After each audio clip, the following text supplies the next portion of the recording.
Transmitting from the Mojave Wilderness in Joshua Tree, California, now is the time for Desert Oracle Radio, the voice of the desert. Well, night has fallen on the Mojave, and it sure is busy out there. Out here tonight, a few too many cars. They've got the big music festival going on down in the low desert. All kinds of entertainment and spectacle. Top-tier entertainers and large-scale productions. It's like the stardust on the strip never came down, was never destroyed with explosives at the end of the 1970s and 80s Desert Weekend stage extravaganza era. Those Vegas shows with hundreds of dancers, scores of musicians, the top vocalists and band leaders. Las Vegas won that war, the Glitz War. And so a lot of visitors are around. And people do want to come up and see the high desert, which has recently become popular with travelers and weekenders, especially due to the Mojave Desert's appearance in many popular movies. Popular movies such as 1979's The Muppet Movie. Now, there was a part when the various Muppets are stranded in the desert after their beat-up old car breaks down. It's not their car exactly, as it is a car stolen from a hibernating bear, I believe a relative of one of the other Muppets. But then they have a nice campfire out in the desert, and they talk about their failed dreams. You see, they had dreamed of getting out of their various bad situations, Florida, etc., and heading west to Los Angeles, where they might find work as low-budget entertainers, clowns, and idiots of various sorts. Animal-human hybrids. God knows what they are. Or what they were supposed to be. And then the car broke down. They claimed it was New Mexico, but there aren't any Joshua trees in New Mexico, not by nature's hand anyway. And many other movies and videos, with memorable scenes filmed in the Great Mojave Desert, the Great Mojave Wilderness. Exterior desert night. We knew right where you were. Well, there was Star Wars up at Dante's View in Death Valley, and I don't know what else. Oh, but what I do know is that I never get over the fantastic luck. The fantastic luck of having the National Park Movement, the Land Conservation Movement, the Wilderness Act, all these fantastic human advances in thought and deed. I never get over how we've been able to set aside so many of these great landscapes and ecosystems in the West, and how it was made possible by an accident in time that our human morals regarding desert conservation arrived at a time when much of the West had been claimed and set aside as public land because it had no immediate agricultural value, no immediate use as urban habitation outside of a few ancient communities around the few desert rivers that flowed more or less reliably. It's like it was meant to be, like maybe John Wesley Powell set things in motion after all. That Mary Hunter Austin and John Muir and all these early writers and philosophers of the West saw the horizon ahead, knew what they did would make a difference down the road and down the trail and down the river. You have got to be able to appreciate the good, appreciate what has happened, and study the past to figure out the future. You cannot go around fuming about the fallacies of those who could not manage to do it to your own personal specifications. You have got to acknowledge the good that has been done, that is being done. And then if you're so pure, you will be able to lovingly assemble the knowledge of the good people who came before you, who work alongside you, your sisters and brothers, your friends and your neighbors, your comrades and your frenemies, and improve upon what they've done, giving proper credit along the way and for the common good of us all. It's good to remember the good things, good to remember the good luck we've had in the past, especially the recent past. It's good to try to be an optimist when you can stand it, and an optimist has got to accept that moral evolution is going to have its dips, its market corrections. We're going to get there. Maybe we are getting there, and now and again you have the wind at your back and you just know and you're right there making one of those weird and disruptive leaps forward. And if you look at the horizon in the golden hour, you just might see the right kind of future. We can do it. That's the crazy part. We can do it. We can do it. We know how. Lots of little ankle biters trying to slow you down, but they are at the end of their line. They are weary and they are tired from a life of sin, a life of shame, an existence of human garbage and moral sewage. Oh, they're just the worst. We've always got some of them, and it's a happy thing to consider that despite the noise, despite the backsliding and dirty tricks and plain old mobsterism, the other side of all this is going to be something else. Anyway, welcome to the desert. Wherever you are tonight, welcome to the desert. You want to get out in the desert when you can, and you want to kind of disappear with purpose. Find a quiet place. Oh, for the love of God, do not come to the high desert for the nightlife. We don't have any, none that you'd want anyway. Oh, the nightlife ain't no good life. But it's my life. Willie Nelson wrote that. And he did not write that here. Come up here to enjoy the quiet. Come up here to be quiet. It's nice to make some food and sit around the fireplace, look up at the night sky, get a night or two's sleep without the upstairs neighbors stomping over your head. And if you get too lonely, why, you can go over to Pappy's on a weeknight when there's not a line outside the door, and then you can have yourself a beer. It was maybe a decade or so back when you could cruise into Pappy and Harriet's on a Sunday night and go right to a picnic table by the dance floor, and there would be Victoria Williams drawling out a Bob Dylan song, positively 4th Street or something. I mean, Victoria Williams is part of this hot local band, our Sunday night church. Solid Ray Woods on the drum kit. And then he'd sing a soul song, little kids on the dance floor. What a time. A desert highway honky-tonk or a ranch dance or any such thing is special because it's rare. It's rare to go out when you live on a ranch, when you're way out at the end of Wonder Valley, when you've got a mining claim, or you're working at one of the desert study centers. It's Isaacs, or the Granite Mountains, or the White Mountains. Maybe you're working up at Deep Springs, or at the Deep Space Antennas, or at Area 51, and now and then you've got to get out there with the bright lights and loud country music.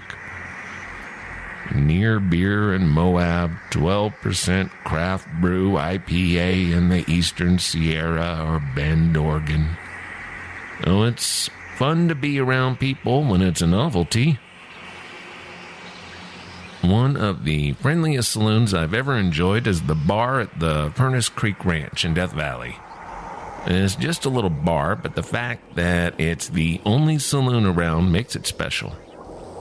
It makes it friendly and enjoyable. You've probably been outside all day, walking trails, exploring canyons, maybe bicycling down the 2-lane alongside large motorhomes and tour buses. And now it's nighttime. And it's cooler out than the welcoming lights and the ruckus and the jukebox music lure you in. Well, let's just drop in and say hello. Get a beer and some onion rings, rack 'em up on the pool table, and if it's a quiet night, that's all good enough for an hour's nourishment, and off you go. Maybe off to read a book or spend a nervous hour or two on the internet digesting bad news. Some nights will be different, of course. Some nights will be memorable. A couple of years back, on the night of January 27, 2015, the Black Sabbath musician Geezer Butler got into a bar brawl in Furnace Creek. It was a Tuesday night. Incredible. Well, Geezer, who was 65 years old at the time, well, he got into an argument with somebody right there at the Furnace Creek Resort. And next thing you know, the Inyo County Sheriff's deputies are out there, and there were broken windows, and somebody got knocked around. It must have been a memorable Tuesday night in late January. I had just checked out of that place a couple of days before. Well, Geezer was cited and hauled off to sober up. And who knows what else happened? Who even cares? It's just an oddity. It's just a way to illustrate a point. Anyway, nobody likes that guy at a bar. Even if that guy formed Black Sabbath with Ozzy Osbourne back in 1968. I mean, who cares? Just don't start a fight in a bar. Good Lord, we've all got enough bad things to deal with in the daytime hours.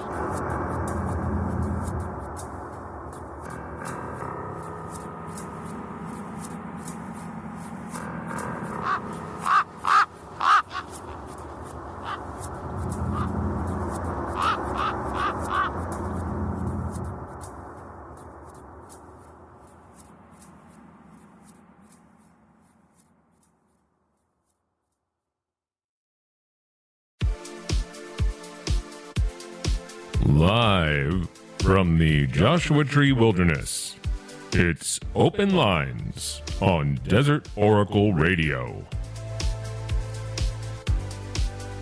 Western Mojave, dial toll-free 760-733-9969.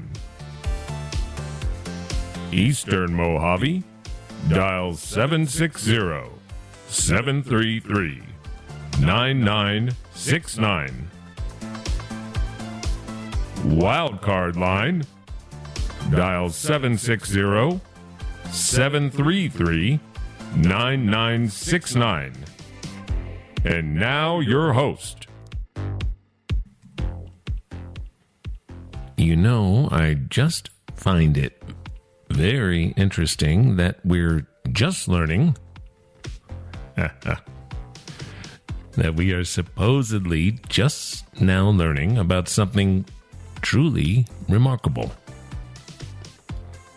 You see these images and it's breathtaking. Are they real? Is any of this real? You look at these pictures, and I'm sure you're looking at these pictures on your home computer tonight, and it boggles the mind. Astonishing. It's astonishing when you think about all the rumors, all the theories, the documents, the photographs, of course. But until now, until tonight,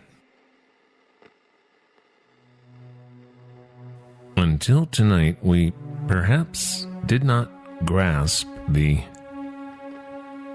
I guess I should say the complexity of the situation. And we will hear much more about that, of course. We'll hear much more of that in the third hour with our very special guest. Oh, I think you know who it is. Our very special guest returning for the first time this year. The great lion in his field. The one and only Dr. Wyndham Hill, joining us tonight on Desert Oracle Radio.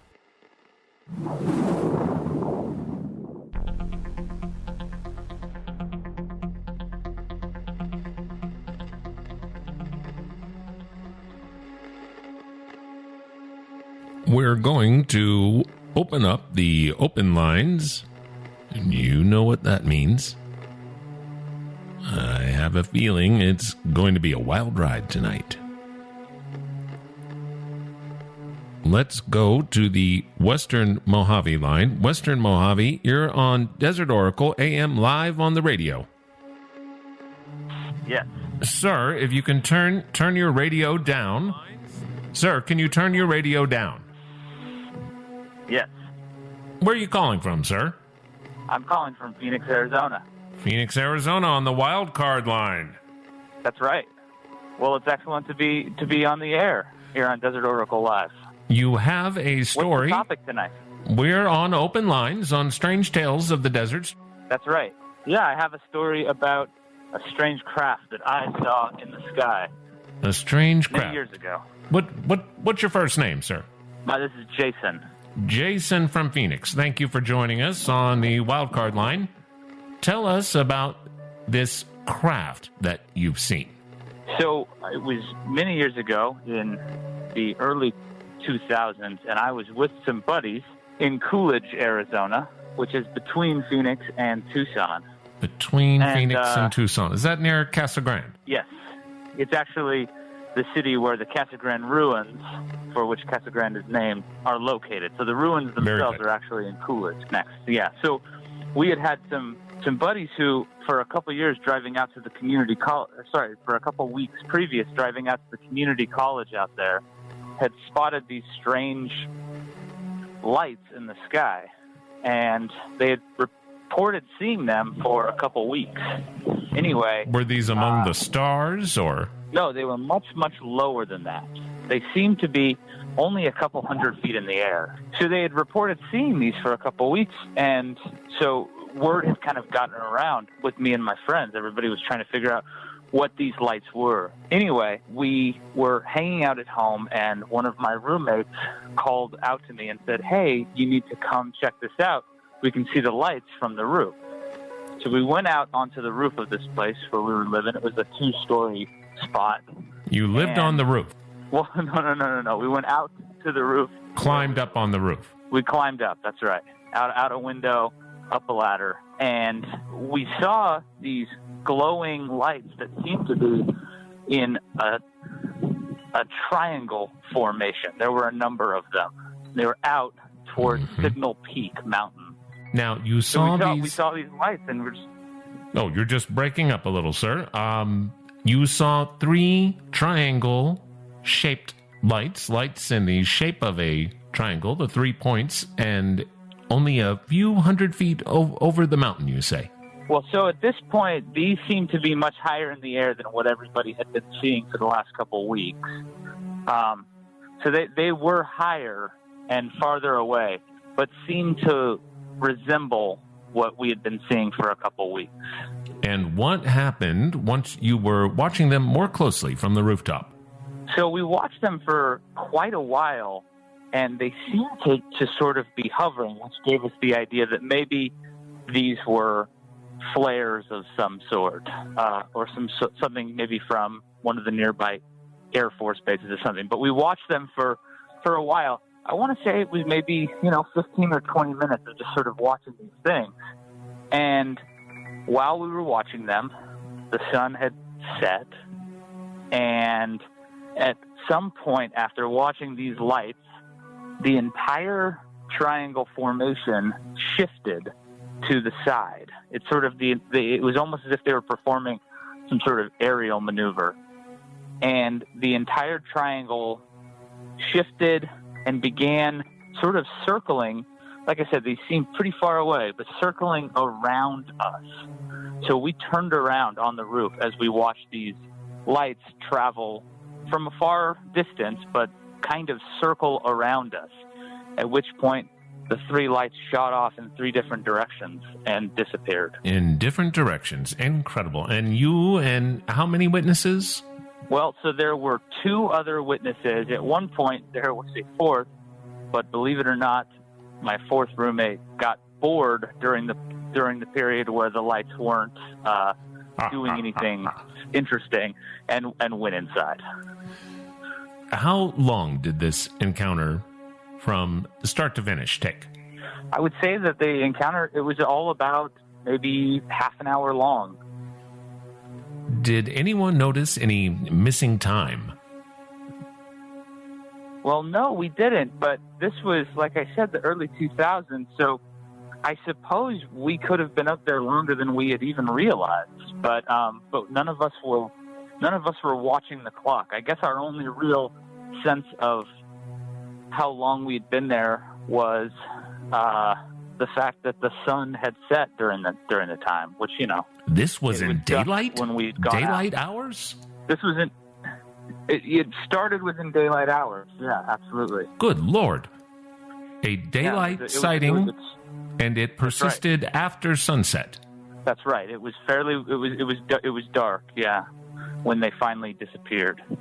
Sir, I have to ask, did you by chance witness the Phoenix Lights incident of 1997? Well, I guess I have to be honest. I believe I did, but I wonder if it's maybe a memory just simply associated with having looked at so much material about the lights ever since. But that would have been in 1997, right?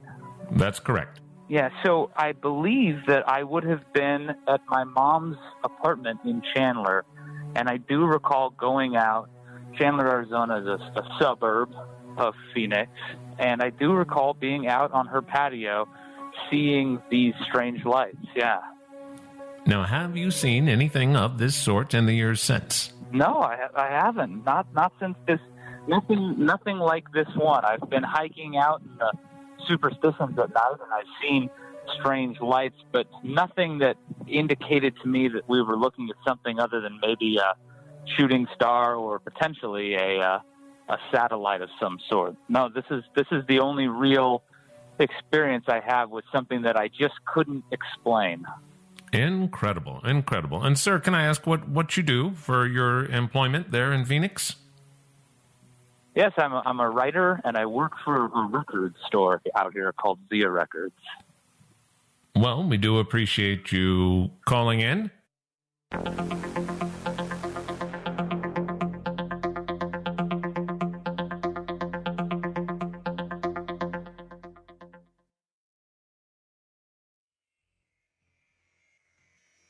Art Bell,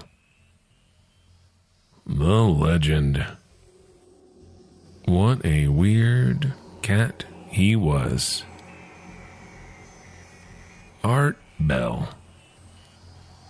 He did not invent weird late-night radio. Many hosts were doing it around the country in the decades before his West Coast AM and Coast to Coast AM began enchanting the whole country. But he made it art. At his best, he made the lowest form of media, call-in talk radio, into a wonderful sonic performance, an intimate experience, especially if you were out on a desert highway. And of course, he did this from the high desert north of Las Vegas, a desert country town that is plenty weird on its own. Pahrump, from the Kingdom of Nye. That's Nye County, Nevada. That's between Death Valley and Area 51. You can find hours and hours of classic Art Bell shows on the internet. Put on a good one and go about your business in the evening. And right when you might think there's nothing much going on, it goes weird and it goes deep. 1990s Art Bell Coast to Coast AM. There will never be anything like it.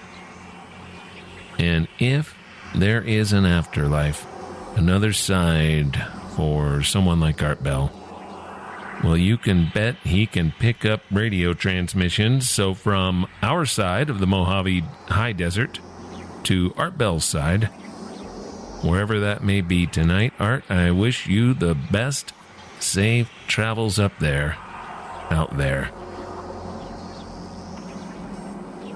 You can almost imagine him floating through space in that double wide he used as a broadcast studio. At the mic, a dozen cats wandering around, clouds of cigarette smoke, the phone lines all lit up.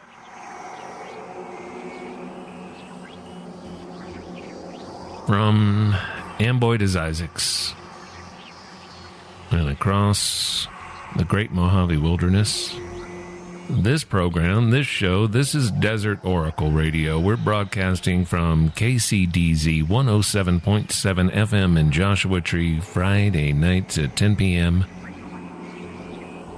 And everywhere, all the time with your favorite podcast player.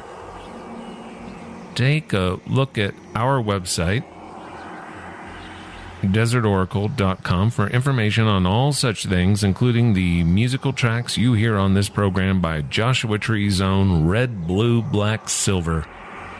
Look him up on Bandcamp.